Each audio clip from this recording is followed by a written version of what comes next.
আসসালামু আলাইকুম।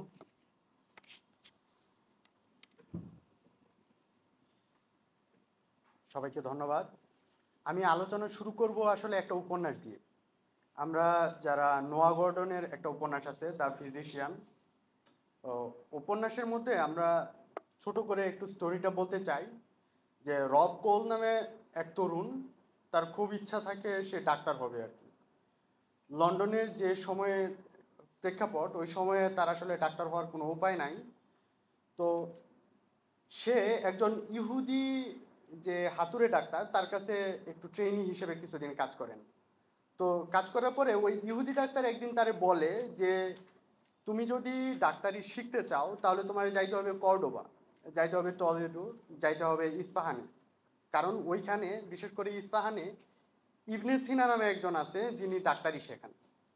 পরে এই যে এই গল্প শোনার পরে যে রব কোল, সে ডাক্তারি শেখার জন্য ইস্পাহানের উদ্দেশ্যে রওনা হয় এবং নিজে একটা জুইশ ছদ্মবেশী। তো এই যে যখন সে ইস্পাহানে আসে, এই রব কোল সেই ইস্পাহানে ইবনে সিনার অধীনে থেকে চিকিৎসাবিদ্যা সম্পর্কে পাণ্ডিত্য অর্জন করেন। এবং তিনি যখন এইদিকে, তখন ইস্পাহানের অবস্থা রাজনৈতিকভাবে একটু খারাপ। তো আস্তে আস্তে দেখা যায় ইস্পাহান ফল করতেছে। রব কোল তখন এই ইস্পাহান থেকে সরে গিয়ে লন্ডনে যায়, লন্ডনে ফেরত গিয়ে ওইখানে একটা হাসপাতাল স্থাপন করে এবং অনেক শিষ্য ম্যানেজ করে।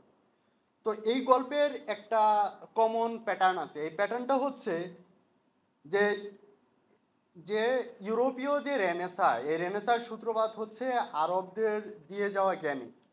তো আমরা যখন মডার্নিজম এক্সপ্লেইন করব, তো আমরা দেখব যে যতই যে মডার্নিস্টরা আছে পৃথিবী জুড়েই, জামালউদ্দিন আফগানি থেকে শুরু করে স্যার সৈয়দ আহমদ খান থেকে শুরু করে আমাদের এই মির্জা দেলোয়ার হোসেন আহমদ পর্যন্ত, তারা ঠিক এই প্যাটার্নটারই অ্যাকসেপ্ট করছেন যে যেহেতু ওয়েস্ট তার রেনেসা নিয়ে আসছেন, যে ইস্টার্ন নলেজে অ্যাকসেপ্ট করে এবং তারে রিফাইন করে নিয়ে, তো আমরা যে রেনেসা কল্পনা করতেছি, এই রেনেসা আমাদের নিয়ে আসতে হবে, মুসলমানদের যে রেনেসা আমরা করতেছি এইটা নিয়ে আসতে হবে ইউরোপিয়ান যে অ্যাডভান্সমেন্ট আছে, এই অ্যাডভান্সমেন্টে রিফাইন করে।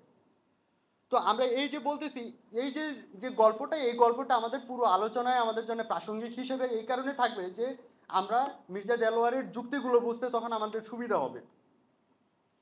এখন মির্জা দেলোয়ারের করার সময়, মির্জা দেলোয়ারে আমরা যে আলোচনাটা করব, এই আলোচনায় সে সাউথ এশিয়ান কনটেক্সটে এবং গ্লোবাল ইসলামিক কনটেক্সট থেকে আলোচনাটা আমরা দাঁড় করাবো আর কি। সাউথ এশিয়ান কনটেক্সটে যদি আমরা আলোচনা করি, আমরা দেখব পলাশী যুদ্ধের পরে বাংলায় মুসলমান অভিজাতদের একটা বড় অংশের পতন ঘটে যায়। তো চিরস্থায়ী বন্দোবস্তের মধ্য দিয়ে মূলত এই কফিনের বড় একটা প্যারেক ছিল যে এরপরে আর মুসলিম অভিজাতদের বড় অংশটাই আর নাই। নতুন যে মধ্যবিত্ত শ্রেণী, নতুন যে অভিজাত গড়ে উঠছে, তারা বড় অংশে হিন্দু। এবং এই হিন্দু অভিজাত শ্রেণীটা সামনে আছে মূলত দ্বারকানাথ ঠাকুরের মতোরা। এই যে দ্বারকানাথ ঠাকুর যারা নতুন অভিজাত শ্রেণীর সামনে আছেন, তাদের মধ্য দিয়ে যে এক এক ধরনের ইউরোপায়ন ঘটে বাংলায়। এই ইউরোপায়নটা শুধু আসলে অর্থনীতিতে সীমাবদ্ধ ছিল না। দেখা যায় 1800 সালে পর থেকে ফোর্ট উইলিয়াম তাদের জ্ঞানতাত্ত্বিকভাবে ইউরোপায়ন শুরু করে দেয়। এবং আমরা দেখি ফোর্ট উইলিয়ামের প্রথম দিককার প্রকাশিত যত বইগুলো আছে বাংলায়, অধিকাংশ হচ্ছে খ্রিস্ট ধর্মের প্রসার এবং হিন্দু পুরাণের বই। তো এই যে জ্ঞানতাত্ত্বিক নতুন অভিজাত আসলো, এই এবং ফোর্ট উইলিয়াম থেকে পরে যেটা হয়েছে যে খ্রিস্টান মিশনারিদের যে একটা প্রচারণা, তারা স্বাভাবিকভাবেই ইসলাম এবং হিন্দু ধর্মের আক্রমণাত্মক শব্দ দিয়ে খ্রিস্ট ধর্মের প্রচারের একটা পথ তৈরি করছেন। এবং এর প্রতিক্রিয়া হিসেবে বাংলায় এবং ভারতীয় উপমহাদেশে মুসলমান এবং হিন্দুদের মধ্যে এক ধরনের পুনর্জাগরণবাদী চেতনা দাঁড়ায়। তো এই যে পুনর্জাগরণবাদী চেতনা, এটা যেহেতু হিন্দু সমাজ সম্প্রদায় অর্থনৈতিকভাবে একটু আগাই ছিল, তাদের মধ্য থেকে যে শিক্ষিত শ্রেণী যারা আগে তাদের সংস্কারটারে অ্যাকসেপ্ট করে নিছে, তাদের মধ্যে থেকে আমরা একটা অগ্রগামী জেনারেশন দেখি এবং মুসলমান জেনারেশনটা এর পরে আসে। এখন এই যে নতুন একটা প্রতিক্রিয়ার মধ্য দিয়ে নতুন মুসলমান শ্রেণী দাঁড়াইলো, এদের মধ্যে থেকে যে ঐতিহাসিক এফ সালাউদ্দিন আহমেদ তিনটা ভাগ করছেন। যে এই তিনটা প্রতিক্রিয়া আমরা দেখতে পারি। এই প্রতিক্রিয়া কিন্তু আসলে এই যে ইউরোপীয় উপনিবেশের পরে যারা ইংরেজি শিক্ষা বা ইউরোপীয় সংস্কৃতির প্রতি আগ্রহী হয়ে উঠছে, নতুন যে শ্রেণীটা তাদের মধ্যকার এই তিনটা শ্রেণীটার একটা হচ্ছে রক্ষণশীল, একটা সংস্কারবাদী এবং একটা বৈপ্লবিক। রক্ষণশীল যেটা সালাউদ্দিন বলতেছেন, এই রক্ষণশীলটা হচ্ছে নবাব আব্দুল লতিফরা। তারা বলতেছেন যে না, তোমরা ইংরেজি শিখবা, কিন্তু এই ইংরেজি শেখার মধ্যে দিয়ে আমরা ইউরোপীয় যে ভাবধারা, ইউরোপীয় যে ফিলোসফি, ওইটারে আমরা অ্যাকসেপ্ট করতেছি না। আমরা এটা স্বজাতির উন্নয়নের জন্য, যেহেতু পার্থিব উন্নয়নের জন্য আমাদের দরকার, তো আমরা ইংরেজি শিখবো। এবং দ্বিতীয় ধারাটা ছিল যে সৈয়দ আমির আলী। সৈয়দ আমির আলী বলতেছে আমরা ইংরেজি শিখবো, ব্রিটিশদের সাথে আইডিয়ার শেয়ারও করব, এবং এইটা জরুরি এই কারণে যে আমাদের ইসলামের মুসলমানদের মধ্যে এক ধরনের সংস্কার দরকার। এবং তৃতীয় যে ধারা, এই ধারারই আমরা বলতেছি বৈপ্লবিক ধারা। এই ধারাটা হচ্ছে মির্জা দেলোয়ার হোসেন আহমদ। এই ধারাটা হচ্ছে যে তারা ইউরোপীয় রেনেসা থেকে পুরোপুরি প্রভাবিত, ইউরোপীয় ফিলোসফি, তারপরে মানবতাবাদ, সেকুলারিজম, তারপরে লিবারেলিজম, এগুলো ভালো মতো রপ্ত করছেন, এবং তার ওইটার আলো দিয়ে, ইউরোপীয় রেনেসার আলো দিয়ে তারা নতুন সোসাইটির কীভাবে আগায় নেওয়া যায় এইটাই করছেন। এবং এই ক্ষেত্রে আমরা যে মির্জা দেলোয়ার আহমদের বলতেছি কেন তিনি প্রাসঙ্গিক, আমি শুরুতে বলে নিচ্ছি যে মির্জা দেলোয়ার হোসেন আহমদ এই কারণে প্রাসঙ্গিক, তার যে জন্মসাল 1840, তার 1 বছর আগে জামালউদ্দিন আফগানির জন্মসাল। তো আমরা যখন দেখতেছি যে গোটা বিশ্বজুড়েই এই সময় ঔপনিবেশিক মুসলমান সংখ্যাগরিষ্ঠ দেশগুলোতে এক ধরনের সংস্কার প্রবণতা দেখা দিচ্ছে। মিশরে মোহাম্মদ আবদুহু, তারপরে তুরস্কে নামিক কামাল, তারপরে আমরা আফগানিস্তান থেকে যিনি দেখছি প্যান ইসলামিস্টের জামালউদ্দিন আফগানি, ভারতে স্যার সৈয়দ আহমদ খান, এবং এদেরই চেইনের এক্সটেন্ডেড যে ভাষণ আমাদের বাংলার নিজস্ব সম্পদ, যিনি হচ্ছে মির্জা দেলোয়ার হোসেন আহমদ, যদিও তিনি সেভাবে আলোচিত হন নাই। তো মির্জা দেলোয়ার হোসেন আহমদের জীবনের যদি আমরা পাঠ করি, কয়েকটা ছোট পর্বে ভাগ করতে পারবো, আমি পুরোপুরি আলোচনা করতেছি না। যেটা হচ্ছে তিনি তার বাবা ছিলেন লা মার্টিনিয়ার স্কুলের শিক্ষক। এখন এইটা একটা ইংরেজি মিডিয়াম স্কুল এবং এখানে আধুনিক শিক্ষা দেওয়া হয়। এবং আমরা যদি বলি মির্জা দেলোয়ার হোসেন আহমদের যে আধুনিকতার পাঠ, এই পাঠের প্রথম অনুপ্রেরণা ছিল তার বাবা একটা কথা বলছিলেন যে আমার যদি 100টা সন্তান থাকতো, আমি 100 জনরেই ইংরেজি মাধ্যমে শিক্ষাইতাম এবং আধুনিক শিক্ষায় শিক্ষিত করতাম। কারণ ধর্মীয় শিক্ষায় আমাদের জন্য শেষ কথা না, আমাদের জন্য পার্থিবভাবেও সফল হইতে হবে। মুসলমান জাতি পার্থিবভাবে পিছিয়ে আছে। তো এই অনুপ্রেরণাটা আমার মনে হয় অ্যাকচুয়ালাইজ হয়েছে মির্জা দেলোয়ার হোসেন আহমদের মধ্যে দিয়ে। এবং মির্জা দেলোয়ার হোসেন আহমদ তার পরবর্তী চিন্তা তিনি সফল ছিলেন পড়াশোনায়, এবং তিনি কলকাতা ইউনিভার্সিটির প্রথম মুসলিম গ্র্যাজুয়েট। এবং এইটাও খুব চমৎকার তথ্য যে যখন বঙ্কিমচন্দ্র যে পাশ করেন আর কি, গ্র্যাজুয়েশন কমপ্লিট করেন, তার মাত্র 3 বছর পরে দেলোয়ার হোসেন আহমদ গ্র্যাজুয়েশন কমপ্লিট করেন কলকাতা বিশ্ববিদ্যালয় থেকে। এবং বলা হচ্ছে যে তিনি দক্ষিণ এশীয় মুসলমানদের মধ্যে প্রথম মুসলিম গ্র্যাজুয়েট আর কি। এখন এই যে আধুনিক শিক্ষা, এরপরে তিনি কর্মজীবনেও সফল ছিলেন, ডেপুটি ম্যাজিস্ট্রেট। তৎকালীন যা দেখা যায় যে গ্র্যাজুয়েশন কমপ্লিট করা অধিকাংশ মানুষই ডেপুটি ম্যাজিস্ট্রেট হিসেবে দায়িত্ব পালন করেন, এবং তিনিও দায়িত্ব পালনটা করছেন। এবং তিনি হিউজ পড়াশোনা করছেন ইউরোপীয় ফিলোসফির উপরে। এটা আমরা দেখতে পারি তার বিভিন্ন লেখার উপরে যে রেফারেন্সগুলো তিনি ব্যবহার করছেন। তিনি ব্যবহার করছেন স্পেন্সার, মিল, ডারউইন, তারপরে বার্কলে, লক, এদের লেখাজোখা ব্যবহার করছেন, যাদের অনেকেই দেখা যাচ্ছে তার কন্টেম্পোরারি। তো আমরা যখন তার জ্ঞানের একটা প্যাটার্ন দেখব যে তিনি ইউরোপীয় রেনেসা থেকে প্রভাবিত হয়েছেন, কিন্তু তার থেকে আমরা যাদের ইয়ং বেঙ্গল বলি তার থেকে তার একটা বড় পার্থক্য আছে। ইয়ং বেঙ্গলের যে বড় অংশ তারা মূলত ট্রেডিশনকে রিজেক্ট করে আসছে, কিন্তু মির্জা দেলোয়ার তার ট্রেডিশনকে রিজেক্ট করে নাই। সে এক ধরনের রিফরমেশনের কথা বলছেন, যে তিনি বলতেছেন যে তিনি উত্তরাধিকার মূলত মুতাজিলা সম্প্রদায়ের, মুসলমানদের মধ্যে যে মুতাজিলা সম্প্রদায় ছিল যারা যুক্তির বেস ধরে জ্ঞান চর্চা জ্ঞান চর্চা করে গেছেন, তারপরে ইসলামের ভেতরে ফ্রেমে থেকে আল্লাহর ন্যায়পরায়ণতা, বারজাখ, তারপরে আখিরাত, তারা মানজিলাতুম বাইনাল মানজিলাতাইন, এই ধরনের মতবাদগুলারে তারা অবস্থান করে প্রকাশ করে গেছেন। তো এই ধারাবাহিকতায় আমরা দেখি মির্জা দেলোয়ার বলতেছেন যে আমি তাদের এক্সটেন্ডেড ভার্সন, এবং দেখা যাচ্ছে যে মির্জা দেলোয়ার ওই মুতাজিলা ছদ্মনামে লেখালেখি করতেছেন। এখন এই জায়গায় দাঁড়ায় যে আসলে তিনি যখন মুসলিম সমাজের সমস্যাগুলো কথা বলেন, তিনি আসলে কি বলেন, যে মুসলমানরা আসলে এখন কোন কোন জায়গাগুলো স্থবির হয়ে আছে, তাদের এই স্থবিরতা কাটানোর জন্য তাদের আসলে কি কি করা দরকার। প্রথম যে সীমাবদ্ধতার কথা বলেন, মির্জা দেলোয়ার মনে করেন যে মুসলমান সমাজে ধর্ম এবং রাষ্ট্র যে একীভূত হয়ে আছে, এটা একটা বড় সমস্যা, এবং এইটা তারে রাষ্ট্রচিন্তার দিক থেকে একটা নির্দিষ্ট সীমার বাইরে তারা যাইতে দেয় না। এই যে সে বলতেছে এইটা একটা জায়গায় জরুরি যে ধর্ম রাষ্ট্র একটা জায়গায় একীভূত হিসেবে থাকবে, কিন্তু মুসলমানরা দেখা গেছে একটা পর্যায়ে গিয়ে তাদের রাষ্ট্র যখন এক্সপান্ড করতে গেল, তখন এই ধর্ম আর রাষ্ট্র এত মানে একীভূত থাকাটা আর তখন আসলে জরুরি হয়ে ছিল না আর কি। তখন এক ধরনের ডিভিশন দরকার ছিল। তার কথা হচ্ছে ইউরোপ এটা করতে পারছে। প্রথম দিকে দেখা গেছে যে সবকিছু পোপের দখলে থাকলেও, পোপ সবকিছু করতে পারলেও ইউরোপে এক ধরনের টেনশন তৈরি হয়েছে পোপ এবং রাজাদের মধ্যে। এই যে দেখা গেছে পোপ যদি ধর্মীয় ব্যাপারে একচ্ছত্র অধিপতি হয়ে উঠতে চায়, রাজারা বিদ্রোহ ঘোষণা করতো, আবার রাজারা যদি এই জনগণের উপর অত্যাচারী হয়ে উঠতে চায়, তার মধ্যে পোপ হস্তক্ষেপ করতে পারতো।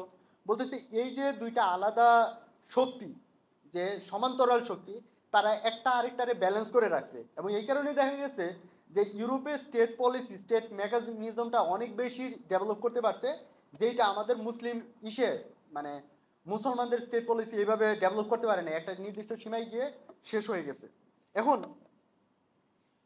বলতেছে যদি এইটা আমরা সমাধান করতে চাই তাহলে আমরা মুসলমানদের মধ্যে কি করতে পারি। সে বলতেছে যে আমরা এখানে প্রথম সমস্যার সমাধান যেটা করা যেতে পারে এটা হচ্ছে রাষ্ট্র এবং ধর্মের ভেতরে একটু আলাদা করা। এখন এই আলাদা করার জন্য কয়েকটা আছে। সে আবার মনে করে যে ভারত যেহেতু কখনোই আসলে এরকম ধর্মরাষ্ট্র হয়ে যায় না ইতিহাসে, তো ভারতের জন্য এটা সহজ, এবং এটা কিভাবে আমরা করতে পারি। মির্জা দেলোয়ার বলতেছেন যে মক্কি সূরা এবং মাদানী সূরা যেটা আছে, যে আমরা যেটা দেখছি যে মক্কি সূরাগুলো দেখি এগুলো হচ্ছে ইসলামের সোল, যে এগুলো এক ধরনের মোরালিটি ইথিক্স তৈরি করে দিছে মুসলমানদের মধ্যে। মির্জা দেলোয়ার বলতেছেন এগুলা সোল হিসেবে ধরে নিয়ে আমরা যখন মাদানী সূরাগুলো পাঠ করব, সে মির্জা দেলোয়ার বলতেছেন মাদানী সূরার একটা বড় অংশ হচ্ছে বিভিন্ন পরিস্থিতির প্রেক্ষাপটে নাজিল হওয়া আর কি।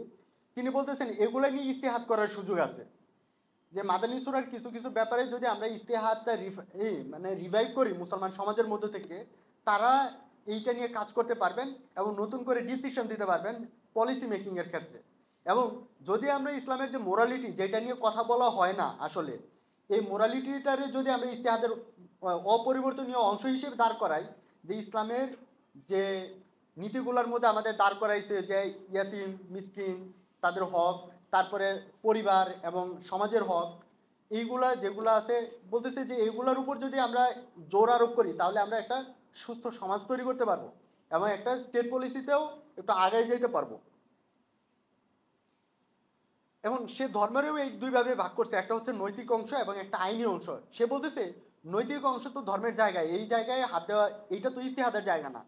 সে বলতেছে যেটা আইনি অংশ, এই জায়গায় আমাদের সমকালীন আলেমরা, সমকালীন যারা অভিজ্ঞ মানুষ, তারা এখানে করতে পারেন, ইস্তেহাদ করে এখানে আমাদের চেঞ্জ আনতে পারেন, আমাদের এই সমকালীন প্রেক্ষাপটে এই সমস্যার সমাধানগুলো দিতে পারেন। এখন এইটারই দ্বিতীয় পর্যায়ে আমরা দেখতেছি যে পরবর্তী স্টেজে গিয়া মির্জা দেলোয়ার বলতেছে আরেকটা সমস্যা হচ্ছে জ্ঞানের সমস্যা। জ্ঞানের সমস্যাটা হচ্ছে যে আমাদের জ্ঞান ও স্টেট যেরকম একটা নির্দিষ্ট সীমার বাইরে যাইতে পারে নাই, আমাদের জ্ঞানও একটা নির্দিষ্ট সীমার বাইরে যাইতে পারে নাই।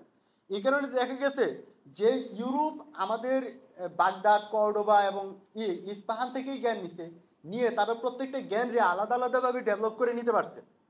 কিন্তু আমরা যখন মুসলিম সিভিলাইজেশনের কথা বলি, মুসলিম সিভিলাইজেশনের জ্ঞানটা আমরা এক ধরনের একটা নির্দিষ্ট সীমার মধ্যেই পাই। মির্জা দেলোয়ার বলতেছেন যে ইউরোপে যখন জ্ঞানীয় ডেভেলপমেন্ট ঘটলো, এই জ্ঞানীয় ডেভেলপমেন্টের মধ্য দিয়ে ধর্মের ভেতরকার যে কুসংস্কারগুলো ভেতরে ঢুকে গেছিল, তারা এটা অপসারণ করতে পারছে জ্ঞানের ডেভেলপমেন্ট দিয়ে। কিন্তু আমাদের মুসলিম সভ্যতার ভেতরে জ্ঞান কখনো এই পিউরিফায়ার হিসেবে কাজ করতে পারে নাই।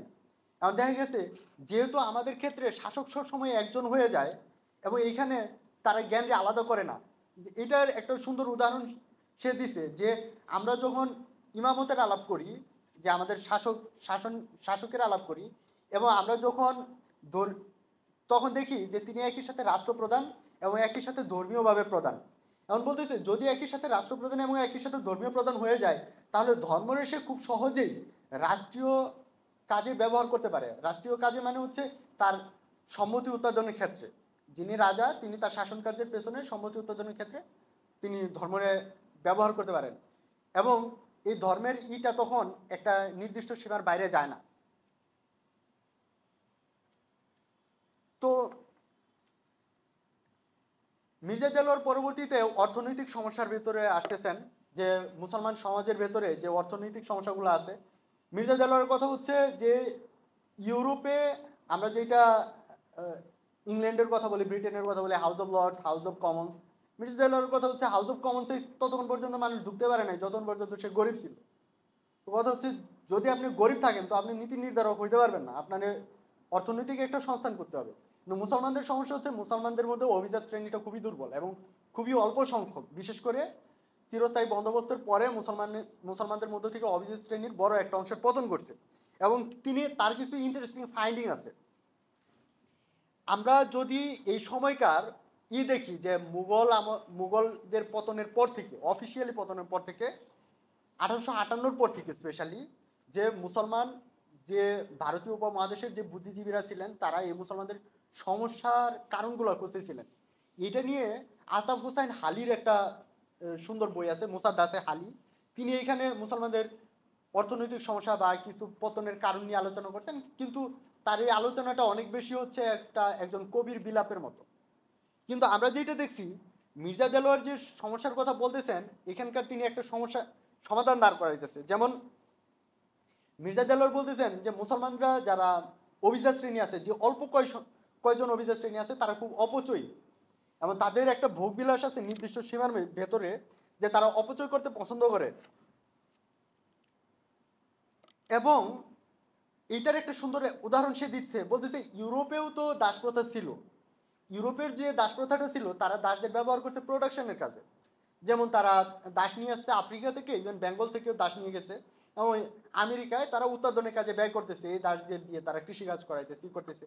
কিন্তু বলতেছে যে মুসলমান আমলে যে দাসগুলো ব্যবহার করা হচ্ছে বা হয়েছে, এর বড় একটা অংশ ছিল যে তারা ইন্দ্রিয়জ অভিলাষ পূরণের জন্য, তারা তাদের জীবনযাপন সহজ হবে, দরবারি মানে হেরেমের জীবন সহজ হবে, বা গেরস্থলী জীবন সহজ হবে, এই জন্যে। এইটা আলাদা ইকোনমিক সোর্স হিসেবে তাদের তৈরি হয় নাই। যে এই যে একটা আলাদা ইকোনমিক সোর্স হিসেবে তৈরি হয় নাই, এইটা তাদের ইকোনমিক কলাপসের একটা বড় কারণ ছিল। এবং আরেকটা বড় কারণ হচ্ছে সে বলতেছে মুসলমানদের অর্থনীতিটা আসলে তো অনেকটা গ্র্যান্ট নির্ভর। এখানে কিরকম যে মুসলমানরা যখন রাজনৈতিকভাবে এইখানে জয় করে নিছে, তো রাজনৈতিকভাবে বিজয়ী হওয়ার পরে তারা কি করছে, তারা কারে একটা ওয়াকফ করে দিছে একটা জমি। ধরেন কোন একটা সামরিক বাহিনীর ঊর্ধ্বতন কর্মকর্তা খুব একটা এক্সপার্ট দেখাইলো, তার একটা জায়গায় দিল যে তুমি ওই জায়গা নিয়ে নাও। তো একজন বড় স্পিরিচুয়াল লিডার সে গেল, তার একটা বিশেষ জায়গা ওয়াকফ করে দিয়ে দিল। বলতেছে এই যে জ্ঞান নির্ভর, এইটার বাইরে গিয়ে আলাদা করে যে ব্যবসা, আলাদা করে যে পুঁজির প্রবাহ, এইটা মুসলমানদের মধ্যে এরকম ভাবে হয় নাই। এই কারণে দেখা গেছে ভূমির অধিকার থেকে মুসলমানরা যখন সরে গেছে, মানে রাজ ক্ষমতা থেকে যখন সরে গেছে, মূলত মুসলমানদের ইকোনমি সরে গেছে। কারণ তাদের তো আলাদা মানে অল্টারনেটিভ ইকোনমি নাই। কিন্তু এই ইকোনমিটা কি তৈরি করছিল হিন্দু অভিজাতরা, তারা একটা বিজনেস ইকোনমি তৈরি করছিল ইসের পরেই, ব্রিটিশরা আসার পরে। তো বলতেছে মুসলমানদের মধ্যে তো এটা গ্রো করে নাই, এবং এটা গ্রো না করার কারণে মুসলমানরা কলাপস করছে একটা বড় অংশ। এবং এরপরে গিয়া সে বলতেছে সুদের বিষয়টা নিয়ে। এখন সুদ এটা তার অনেক লম্বা আলোচনা সুদ নিয়ে তিনি বলতেছেন মুসলমানদের মধ্যে সুদ নিষেধ। কারণ সে বলতেছে যে এইটা নিয়ে আমাদের বড় আছে যে সুদ নিষেধ মানে যে সব মুসলমান কথাটা শুনে বিষয়টা এরকম না, যে অনেক মুসলমান সুদে ধার দেয় না ঠিক আছে, কিন্তু তারা সুদের ঋণ নেয় এবং এইটা গরিবদের আরো গরিব করে দেয়। আবার যেহেতু বর্তমান ইকোনমি অনেকটা পুঁজির উপর নির্ভর করে এবং পুঁজি সাপ্লাই দেয় মূলত ব্যাংক, তিনি বলতেছে এই যে তাইলে আমরা যারা গরিব তারা আসলে তাহলে পুঁজির সাপ্লাইটা কিভাবে পাবে, তো তা গরিবরা তাহলে গরিবই থেকে যাবে। এবং সে বলতেছে মুসলিম সোসাইটিতে যদি এই না থাকে, বিজনেস নাই, তারপরে নাই, ব্যাংকিং নাই, তাহলে তো গরিব সবসময় গরিবই থাকবে, এদের তো আসলে বড়লোক হওয়ার কোনো স্কোপ নাই। তো এখন সে এটার সমাধান হিসেবে বলতেছে যে সুদের হার, সুদ একটা পর্যন্ত বৈধ করা যাইতে পারে। কিরকম? সে বলতেছে সুদ সহনীয় মাত্রায় রাখা যাইতে পারে। সে বলতে ইউরোপ তো এটা করতেছে যে যে পর্যন্ত জুলুম না হয় ওই পর্যন্ত একটা রাখা যাবে, এটা ইস্তেহাত করে বের করতে হবে। এবং আরেকটাও করা যেতে পারে যে যে এই গরিবরা যেন এই টাকাটা নিয়ে তারা কি করতে পারে, এই পুঁজিগুলো ব্যবহার করে তারা যেন বড় লোক হওয়ার একটা মানে তারা যেন তারা আয়ের একটা রাস্তা তৈরি করতে পারে। এবং যদি এটা না করা হয় তাহলে এই পরিস্থিতি চেঞ্জ হবে না, কারণ বর্তমান সোসাইটি, বর্তমান অর্থনীতি হচ্ছে পুঁজি নির্ভর। এবং এই অর্থনৈতিক গরিব হওয়ার একটা বড় সমস্যার কথা বলছেন, এটা হচ্ছে বহুবিবাহ এবং উত্তরাধিকার। বলতেছে যে আমরা চিরস্থায়ী বন্দোবস্তের পরে আমাদের যে অল্প কয়েকজন অভিজাত ছিলেন, এই অভিজাতরা আবার গরিব হয়েছে দু এক জেনারেশনের মধ্যে, জাস্ট এই কারণে যে তারা অনেকগুলো বিয়ে করছেন এবং তাদের উত্তরাধিকার আইন মানে প্রপার না। এই যে যখন তিনি বলতেছেন যে এই কয়েকটা জেনারেশনের মধ্যে যখন উত্তরাধিকার একজন জমিদারের সম্পদ দেখা যায় কয়েক জেনারেশনের মধ্যে ভাগ হয়ে খুব খণ্ড খণ্ড বিচ্ছিন্ন হয়ে যায়, তখন দেখা যায় আর থাকতেছে না। ইভেন বহু বিবাহের সমালোচনাও তিনি এভাবেই করতেছেন। এখন এটার সমাধান তিনি কিভাবে দিচ্ছেন? তিনি বলতেছেন যে আমাদের যে উত্তরাধিকার সমস্যাগুলো আছে বা আমাদের যে এই বহু বিবাহের সমস্যাগুলো আছে, এগুলো আমরা উইল ব্যবস্থা যেটা আছে এই উইল ব্যবস্থার পুনর্গঠনের মধ্যে দিয়ে এটা আমরা সমাধান করতে পারি। কি হইতে পারে? যেমন যেটা হইতে পারে যে উত্তরাধিকার প্রস্তাবের ক্ষেত্রে তিনি বলতেছেন যে যখন যে দাদা থাকা অবস্থায় বাবা মারা যায়, তখন দেখা যায় এই যে যে নাতিটা থেকে যায় সে ট্রেডিশনাল ইন্টারপ্রিটেশন থেকে সে আসলে সম্পত্তির হকদার হন না। বলতেছেন মির্জা দেলোয়ার বলতেছেন এইখানে তারে হকদার করা যায় উইলের মধ্য দিয়ে যদি চায়। তো এইভাবে দেখা যায় কন্যা সন্তান, যদি কোনো পুত্র সন্তান না থাকে কন্যা সন্তান বঞ্চিত হন, তো কন্যা সন্তানরাও হকদার করা যায় উইলের মধ্য দিয়ে। বলতেছে যে বর্তমান যে ইকোনমিক সিস্টেম, এই সিস্টেমে দেখা যায় সব সন্তানের মধ্যে কিছু কিছু সন্তান দেখা যায় খুবই যোগ্য, তার কোনো সম্পদ না দেওয়া হইলেও সে যথেষ্ট প্রতিষ্ঠা অর্জন করে নিতে পারবে। আর কিছু সন্তান হয়ে যায় যে তারা আসলে অনেক দিক থেকে অনভিজ্ঞ এবং তারা ওই সম্পদটা অর্জন করে নিতে পারবে না। মির্জা দেলোয়ার বলেন যে এইখানে একটা ইস্তেহাদ মধ্য দিয়ে একটা সংশোধন করে নেওয়া যেতে পারে, যেটা হচ্ছে যারা একটু অনভিজ্ঞ বা যারা একটু দুর্বল তারা একটু সম্পত্তির বেশি হকদার হইতে পারেন। এবং তিনি বলতেছেন ইসলামের যে মূল স্পিরিট যেটা হচ্ছে সোশ্যাল জাস্টিস, এইটার স্পিরিটেরই এইটা যে এখানে আমরা বৈষম্য তৈরি হইল না। এবং মির্জা দেলোয়ার এখানে নারী বিষয়ে কথাবার্তা বলছেন। আমরা জানি যে ইউরোপীয় যে মানবতাবাদ দিয়ে মির্জা দেলোয়ার প্রভাবিত ছিলেন, সেইখানে নারীর অধিকার বিশেষ করে বহুবিবাহ এবং তালাক নিয়ে মির্জা দেলোয়ার প্রচুর ছিল, আপত্তি ছিল। আমরা এখানে প্রাসঙ্গিক হিসেবে উল্লেখ করতে পারি মির্জা দেলোয়ার যে ডেপুটি ম্যাজিস্ট্রেট হিসেবে ছিলেন, উনি ছিলেন চট্টগ্রামে, পাবনায়, রংপুরে, ঢাকা, ফরিদপুর, তারপরে কুমিল্লার মতো অঞ্চলগুলা, ব্রাহ্মণবাড়িয়ার মতো, এবং এই পুরো অঞ্চলটা মূলত পূর্ববঙ্গ। এবং তিনি যে প্রবলেমের কথা বলতেছেন এগুলো মূলত পূর্ববঙ্গের সমস্যা, মানে আমাদের বাংলাদেশের সমস্যা, মানে তৎকালীন। তো তিনি যখন বলতেছেন যে আমি আসলে পূর্ববঙ্গের ওই জায়গাগুলোতে গেছি এবং এইখানে মুসলমানদের মধ্যে যে সমস্যা, এই সমস্যার বড় অংশটা হচ্ছে বহুবিবাহ এবং হচ্ছে মানে ইচ্ছা মতো তালাক দেয়। এবং এইটার মধ্যে দিয়ে কি হয়, তার কথা হচ্ছে যে এই বহুবিবাহের মধ্য দিয়ে হচ্ছে একটা হচ্ছে পারিবারিক তো থাকে, আরেকটা হচ্ছে নারীদের জন্য একটা মানে অপমান সূচক একটা পদক্ষেপ তৈরি হয়। কিরকম? তিনি বলতেছে এই যে কয়েকজন বিয়ের মধ্য দিয়ে প্রথমত হচ্ছে তার সম্পত্তির উত্তরাধিকার একটা অনিশ্চয়তার মধ্য দিয়ে চলে যায়, যে তার একটা বিশাল জমিদারি থাকলেও বহুবিবাহের মধ্যে যে সম্পত্তি ভাগ বাটোয়ারা হয়ে দেখা যায় ছিন্ন ভিন্ন হয়ে যাবে। আর যদি দেখা যায় সাংসারিক বিরোধ যেটা থাকে, তো এই বিরোধের মধ্যে দিয়ে এক ধরনের অশান্তি তৈরি হয় এবং পরবর্তী জেনারেশনের মধ্যে দিয়ে এই শিক্ষা দীক্ষা এগুলার প্রচার করা সম্ভব হয়ে ওঠে না। এবং তিনি বলতেছেন এই যে বহুবিবাহটা হচ্ছে বহু রকমের যাচ্ছে তাই তালাক দেওয়ার একটা রাস্তা তৈরি করে দেয়। এখন যাচ্ছে তাই তালাকের মধ্যে দিয়ে হয় কি যে নারীদের জন্য পরবর্তী ভবিষ্যৎটা আসলে একবারে অনিশ্চিত হয়ে পড়ে। তো মির্জা দেলোয়ার এটার সমস্যার সমাধান হিসেবে বলতেছে যদি বিয়ে হয় তাহলে অবশ্যই এটা রাষ্ট্রীয় অনুমোদন, আদালতের অনুমোদন নিয়ে হবে। যদি তালাক হয় এটা আদালতের অনুমোদন নিয়ে হবে। এবং এখানে মির্জা দেলোয়ার পয়েন্টের একটা ভ্যালিড আমরা জায়গা বের করে আনতে পারি, যেটা হচ্ছে যখন সুলতানি আমল বা মুঘল আমল ছিল তখন আমাদের বিয়ে এবং তালাকের দায়িত্বগুলো কাজী মেনটেন করতেন। এবং আমরা যখন এই কাজীদের বিষয় বলি তারা কিন্তু রাষ্ট্রীয় প্রতিনিধি আর কি। কিন্তু যখন আমরা রাজনৈতিকভাবে মুসলমানরা ফল করলো তখন কাজীরা কিন্তু আর রাষ্ট্রীয় প্রতিনিধি না, তখন তারা একটা ধর্মীয় প্রতিনিধি হিসেবে রয়ে গেছেন, রাষ্ট্রীয় প্রতিনিধি আর নাই। তো আমরা আসলে রাষ্ট্রীয়ভাবে তখন আর নিবন্ধন হচ্ছে না আর কি বিয়ের ক্ষেত্রে এবং তালাকের ক্ষেত্রেও। মির্জা দেলোয়ার বলতেছেন যদি বিয়ে হয় এবং তালাক হয় তাহলে এগুলা প্রত্যেকটাই নিবন্ধিত হইতে হবে এবং নিবন্ধিত হওয়ার মধ্যে দিয়ে একটা বিশেষ শর্তা মানে মানুষের জীবনযাপনের একটা বিশেষ শর্তাধীনে আনা যাবে অধিকারকে। যেমন কেউ চাইলেই যখন তখন তালাক দিতে পারবে না, তার নির্দিষ্ট সংখ্যক শর্ত থাকতে হবে। এই শর্তগুলো হচ্ছে যদি দেখা যায় যে তার যখন ইচ্ছা মেয়েটারে তালাক দিয়ে দিল বা ওয়াইফের পছন্দ হলো না তালাক দিয়ে গেল, তখন দেখা যাবে যে ইসলামের বেসিক যে কন্ট্রাডিকশন ওইটার সাথে এখানে মিলতেছে কিনা। যেমন নারীদের এক্ষেত্রে অধিকার দেওয়া যাবে, তারাও তালাক দিতে পারে দুইজনে, এবং ছেলে চাইলেই তালাক দিতে পারবে না, সে আদালতের কাছে প্রস্তাব দেবে যে আমি তালাক দিতে চাই। তো মির্জা দেলোয়ার এখানে একটা একটা সিস্টেমের প্রস্তাব করছে যেটার মধ্য দিয়ে আমরা এই সংস্কার আনতে পারি।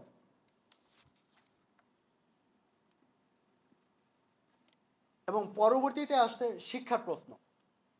মির্জা দেলোয়ার শিক্ষার ক্ষেত্রে তিনি প্রথম আলাপ আসেন, যেহেতু তিনি ফ্যাসিনেটেড ছিলেন ইউরোপীয় নলেজ দিয়ে।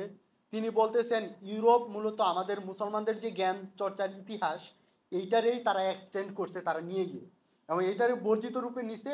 এবং আমাদের যেটা উচিত হবে এই বর্ধিত জ্ঞানটারে আমাদের নিয়ে এসে আমাদের মতো করে সাজানো, এবং এটা আমাদের সম্পদ এবং তাদের কাছ থেকে নিয়ে এসে আমরা আমাদের রেনেসা তৈরি করবো। এবং এই ক্ষেত্রে শুধু ইউরোপীয় মানে ইংরেজি শিক্ষা না, তিনি বলতেছে ইউরোপীয় যে ফিলোসফি, ইউরোপীয় যে বায়োলজি, ইউরোপীয় যে জিওগ্রাফি এবং জ্ঞানের যে প্রত্যেকটা শাখা, সবগুলো শাখার যে তাদের যে অ্যাডভান্সমেন্ট এইটা আমাদের গ্রহণ করে নিতে হবে।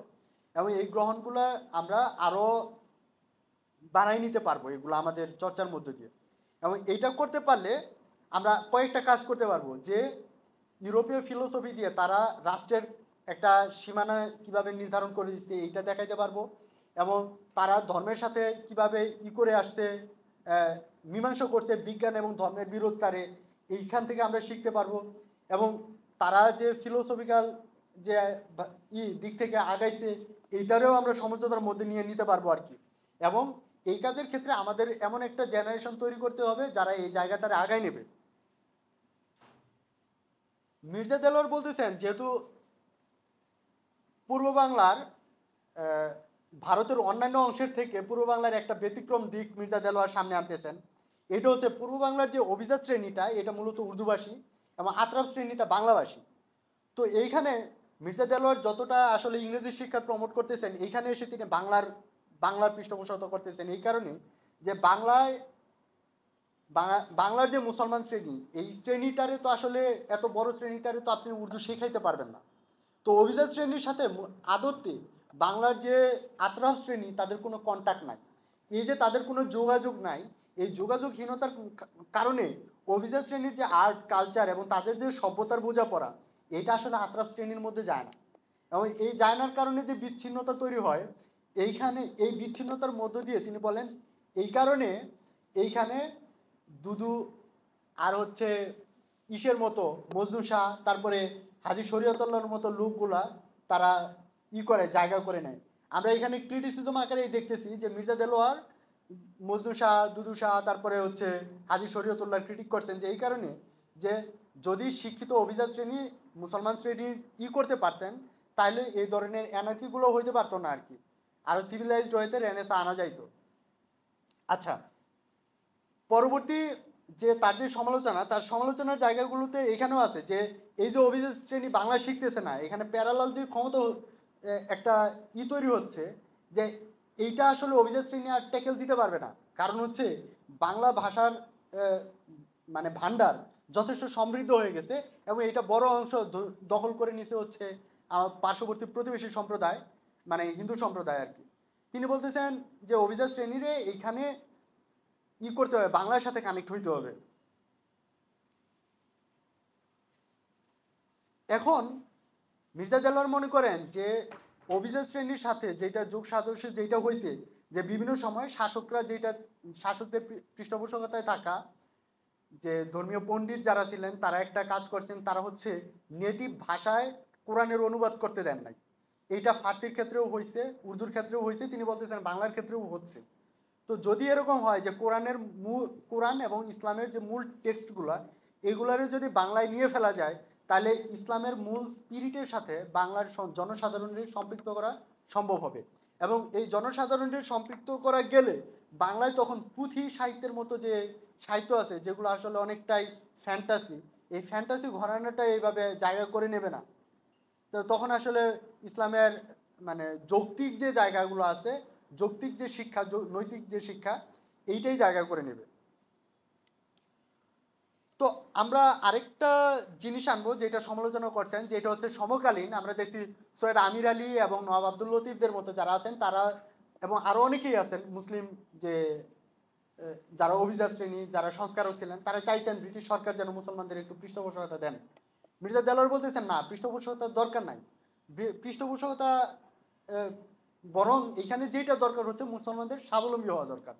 মুসলমানরা নিজেরা নিজেদের মধ্যে যে পরিমাণ অর্থ আছে এটার যথেষ্ট করতে পারে। তখনকার ঢাকার নবাব ছিল, তারপরে অযোধ্যায় নবাব ছিল, বিহারের নবাব ছিল।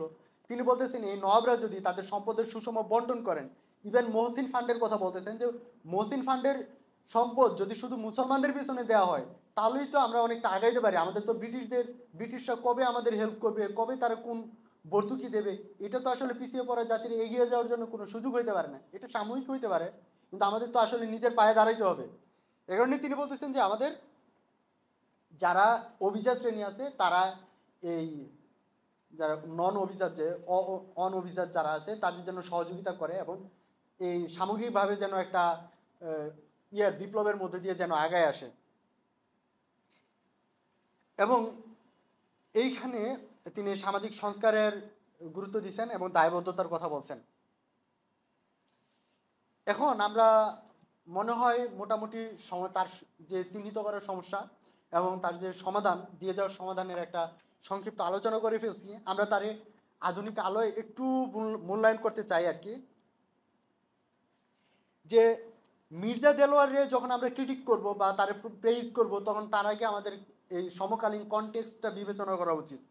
যে যে আমরা দেখতেছি ওই সময়টা হচ্ছে যে মুসলিম মানে ইসলামিক মডার্নিজমের সময়। তখন ইন্দোনেশিয়া থেকে মরক্কো পর্যন্ত, তিউনেশিয়া, মিশর, তুরস্ক, পাকিস্তান মানে উত্তর ভারত এবং এই পুরো অঞ্চলে মুসলমানদের মধ্যে এক ধরনের সংস্কার প্রবণতা আছে। তাদের মধ্যে একটা ক্রাইসিস আছে যে আমরা এই পরিমাণ কেন মানে রিপ্রেস কেন, আমরা এখান থেকে মানে কেমনে উত্তরণ ঘটতে পারে।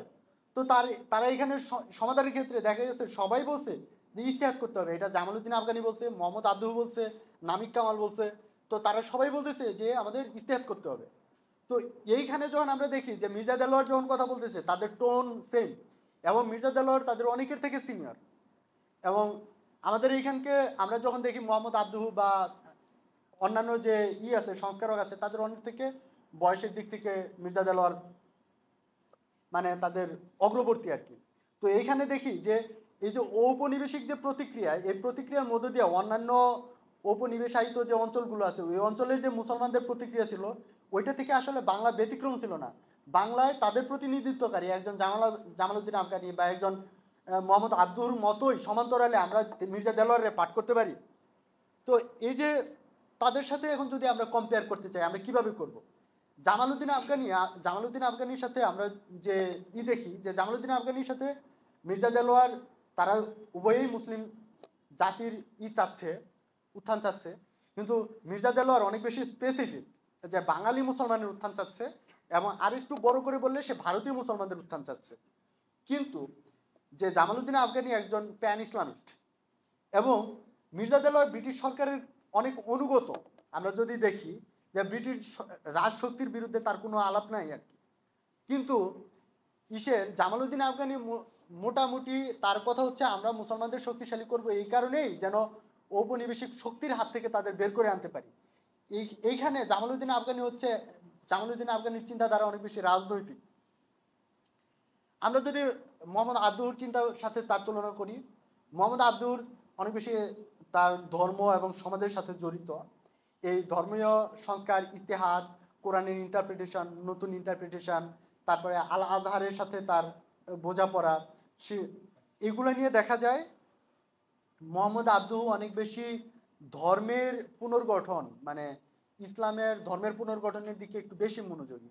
কিন্তু আর যেটা আমরা বললাম মির্জা দেলোয়ারের পার্থক্যগুলো আমরা আগেই বলে আনছি, যে মির্জা দেলোয়ার হচ্ছে বাংলা এবং মুসলমানদের একটা সভ্যতাগত জায়গা থেকে পাঠ করতে চান আর কি। এবং এইখানে সবার চেয়ে প্রাসঙ্গিক আসে স্যার সৈয়দ আহমদ খান। স্যার সৈয়দ আহমদ খান রে মির্জা দেলোয়ার তার অনেকগুলো প্রবন্ধে তার প্রশংসা করছেন, এবং তিনিও অনেকটা স্যার সৈয়দ আহমদের একজন ভক্ত। এবং এটা এই কারণে যে স্যার সৈয়দ আহমদ খান, আমরা যে ইসলামিক মডার্নিস্ট যাদের দেখি তাদের মোটামুটি সবার সিনিয়র অনেকটা যে স্যার সৈয়দ আহমদ খান। এবং আমরা দেখছি মির্জা দেলোয়ারের জন্ম যদি 1840 ধরি, মানে 1840, স্যার সৈয়দ আহমদ খানের জন্ম 1817। তো এখন স্যার সৈয়দ আহমদ খান যখন তার ম্যাচিউর অবস্থায়, তখন তার থেকে শেখার মতো অবস্থায় আছে হচ্ছে মির্জা দেলোয়ার। তো তিনি কিন্তু প্রবলেমটা কি, তিনি বলতেছেন তাদের মধ্যে যে মির্জা দেলোয়ার ইউরোপীয় এনলাইটেনমেন্ট এবং রেনেসা থেকে যে স্পিরিটটা নিছেন, স্যার সৈয়দ আহমদ খান মডার্নিজম নিছেন, কিন্তু তিনি ধর্মেরই এক ধরনের সংস্কার করতে চাইছেন। তিনিও মোহাম্মদ আব্দুর সাথে তার একটা মিল ছিল, যে তিনি কোরআনের ইন্টারপ্রিটেশনে গেছেন, তারপরে ধর্মের ব্যাখ্যা করতে গেছেন। একটা সুন্দর এক্সাম্পল দিলে এখানে হবে, সামনে আসবে, যে সুদের ব্যবস্থা। সুদ নিয়ে যখন স্যার সৈয়দ আহমদ খান ইন্টারপ্রিটেশন দিচ্ছেন, তিনিও সুদের পক্ষপাতী আর কি। স্যার সৈয়দ আহমদ খান মানে একটা নির্দিষ্ট সীমা পর্যন্ত যেন জুলুম হিসেবে না হয়, এবং এটা যেন পুঁজির প্রবাহটা ঠিক থাকে, এই কারণে ব্যাংকিং সিস্টেমের সমর্থন করেন স্যার সৈয়দ আহমদ খান। এবং এখানে তিনি সূরা আলী ইমরানের যে আয়াত আছে তার ব্যাখ্যা দেন আর কি। এখন কিন্তু মির্জা দেলোয়ার যখন সুদ নিয়ে আলাপ করে, তিনি কিন্তু কোরআনের ইন্টারপ্রিটেশন দেন না। তিনি বলেন যে ইসলামের মূল স্পিরিট হচ্ছে জুলুম, এবং এইখানে জুলুমের হওয়া যাবে না আর কি। এবং বলতেছে এইটাই হচ্ছে যৌক্তিক। এবং আমরা দেখতেছি সে যখন যৌক্তিক কথা বলতেছে, তারপরেই সে টেনে আনতেছে যে ইউরোপে তো ব্যাংকিং সিস্টেম দাঁড়াইছে, এবং ইউরোপ তাদের ব্যাংকিং সিস্টেমে টিকায় রাখছে হচ্ছে এইভাবে, তারা সুদরে একটা লিমিটেড জায়গায় রাখে, তারা সুদরে না করে না। তো আমরা দেখতেছি তারও রেফারেন্স পয়েন্ট হচ্ছে লজিক এবং মানে যুক্তি, এবং হচ্ছে ইউরোপীয় রেনেসা। স্যার সৈয়দ আমাদের কাছ থেকে এবং এই সুদের জায়গা থেকেই যে মির্জা দেলোয়ারের যে বড় পার্থক্য, এটা থেকে প্রমাণিত হয় আসলে যে দুইজনের পার্থক্যের জায়গাটা। এবং মির্জা দেলোয়ার বলতেছে একজন ট্রেডিশনাল মানুষ, তার পক্ষে যতটা মডার্ন হওয়া সম্ভব, স্যার সৈয়দ আহমদ খান ততটা। তার শিক্ষা জীবন, তার তো আসলে ট্রেডিশনের ভেতর থেকেই আসা। কিন্তু মির্জা দেলোয়ার তো আসলে একভাবে বলতে গেলে তিনি আসলে মডার্ন প্রোডাক্ট আর কি, মানে মডার্নিজমের প্রোডাক্ট। তো আমরা আলাপের শেষের দিকে আমরা এখন আসলে কয়েকটা করব, যে আসলে আমরা মির্জা দেলোয়ারের কিভাবে প্রাসঙ্গিক করতে পারি। একটা হচ্ছে বাঙালি কনটেক্সট থেকে, আরেকটা বাঙালি মুসলমান কনটেক্সট থেকে, আরেক হচ্ছে গ্লোবাল মুসলিম কনটেক্সট থেকে। আমরা যদি বাঙালি মুসলমান কনটেক্সটে আলোচনা করতে যাই, তখন আমরা দেখব মির্জা দেলোয়ার দুইটা কথা বলছেন। একটা হচ্ছে তিনি হিন্দু মুসলিম মানে ঐক্যের জন্য একটা নির্দিষ্ট সময় পর্যন্ত দূরত্ব রাখার পক্ষপাতী। এটা কিরকম দূরত্ব, তিনি বলতেছেন যে একটা ডর্ফ আর হচ্ছে ইসের মধ্যে, জায়ান্টের মধ্যে কখনো মৈত্রী হয় না, ঐক্য হয় না। মুসলমানরা এখন ডর্ফের অবস্থায় আছে। এই ডর্ফে আগে তাদের প্রতিবেশী সম্প্রদায় যাদের মানে যারা প্রাগ্রসর তাদের সমান্তরালে যাইতে হবে, তারপরে আমরা এক ধরনের ঐক্যের কথা বলতে পারি।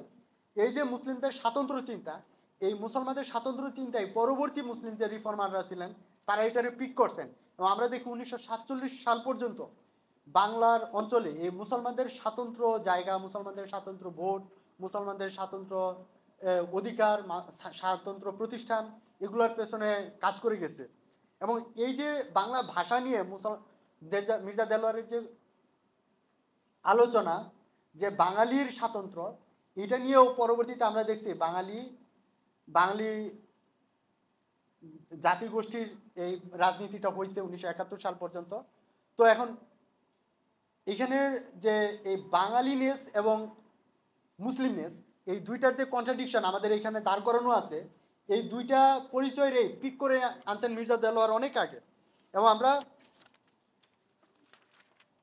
আমরা পরবর্তী পলিসিতে দেখছি এবং ভবিষ্যৎ বাংলাদেশেও দেখবো এই বেঙ্গলিনেস এবং মুসলিমনেসের দ্বিধা কিভাবে আমাদের রাজনৈতিক গতিপথ কিভাবে প্রভাবিত করে। তো আমি আমার আলোচনা শেষ করব। সবার শেষের আগে আমি একটা কথা বলে যাই, যে ইন্টারেস্টিং নোট, যে আমরা এই যে বেঙ্গলিনেস এবং মুসলিমনেসের কন্ট্রাডিকশন বলতেছি, এইটা আসলে মির্জা দেলোয়ার এখানে একটা ক্লু দিয়ে গেছেন আর কি। তিনি বলতেছেন পূর্ব বাংলায় যখন বাঙালি এবং হিন্দুর আলাপ ওঠে, মানে মুসলমান এবং হিন্দুর আলাপ ওঠে, তখন এই আলাপটাই হয় যে ও মুসলমান আর ও হিন্দু। কিন্তু পশ্চিমবঙ্গে যখন আলাপ ওঠে তখন বলা হয় ও বাঙালি এবং ও মুসলমান। এই যে বাঙালি এবং মুসলমানের মধ্যে কন্ট্রাডিকশন, তিনি মির্জা দেলোয়ার বলতেছেন যে এইটা হচ্ছে একটা পশ্চিম বাংলার, মানে ওয়েস্ট বেঙ্গলে এই কালচারটা আছে, ইস্ট বেঙ্গলে এই কালচার নাই। তো আমরা যে কন্ট্রাডিকশনের মধ্যে সবসময় তৈরি করে থাকি, তো আমরা আমাদের তর্কটা কি আসলে কৃত্রিম তর্ক, এটা তো আমাদের আগে ছিল না। তো এটা একটা আলাদা গবেষণার জায়গা হইতে পারে, হয়তো ভবিষ্যতের কোনো রিসার্চাররা এটা নিয়ে আগাবেন সামনে। তো আমরা মির্জা দেলোয়ার বিষয়ক আলোচনা এখানেই শেষ করতেছি। সবাই ধৈর্য ধরে শোনার জন্য ধন্যবাদ। আসসালামু আলাইকুম।